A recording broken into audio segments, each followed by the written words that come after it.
Richard Southern joins us from the 680 Business Center. Richard, it's been a record year on both Bay and Wall Streets, but another stock market is also soaring to new heights. Yeah, one that's typically much smaller than Toronto's market has now overtaken us to hold the title as the seventh biggest in the world. It's Saudi Arabia's stock market, the one in Riyadh, and it's been powering to new heights thanks to one stock in particular. It's called Saudi Aramco, and this is it going public yesterday. This is Saudi's state-run oil company, which they've now spun off into a public company that you can buy, and it has now become the biggest public company in the world, worth $2 trillion. That's much bigger than Apple's $1.2 trillion valuation, about 6 times the value of ExxonMobil.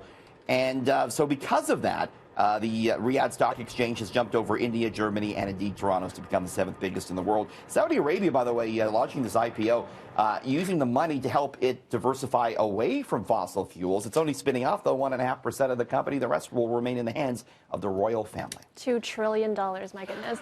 It's a nice chunk of change. Yeah.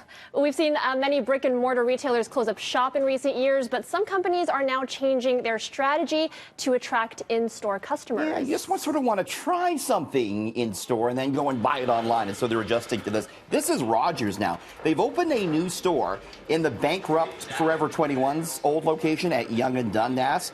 And it's kind of an experience type of store, so you can try things. There's an area where you can try the new 5G technology that's coming, which is the super high-speed wireless technology. There's a space for private concerts. There's a space for to fix your broken Rogers products. There's a cafe where you can buy a coffee. And there's phones for sale, but that's not the focus. More companies are doing this. We've seen Canada Goose having an experience store where you don't buy the jackets, you just sort of, try them on. Brent Barr, though, from the Ryerson School of Management, he says retail is still important for companies. So there's a premise that everything has moved to online, and it really hasn't. It's still very much in-store. Brick and mortar is still the dominant force of retail. Retail is a contact sport. It's the touch and feel, that getting a feeling of what I'm buying.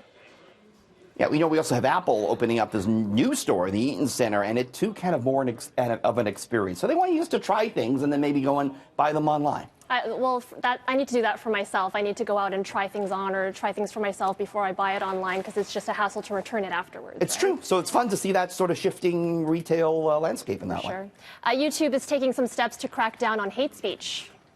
Yeah, it is. This is really big, actually. YouTube today announced that it's removing videos featuring racist and sexist insults. Will also prohibit veiled threats of violence. YouTube has been accused of allowing hate speech and extremism to sort of linger on its site.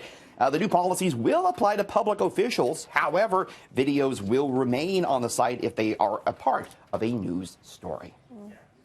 There comes a point where they have to step up and take responsibility for what's on their site, right? You've seen Twitter doing it. Everyone's kind of waiting for Facebook maybe to do the same sort of thing. And finally, Richard, will we see any change at the gas pumps tonight? A good change. We're going down a penny. And hang tight. We're back just after 6:30.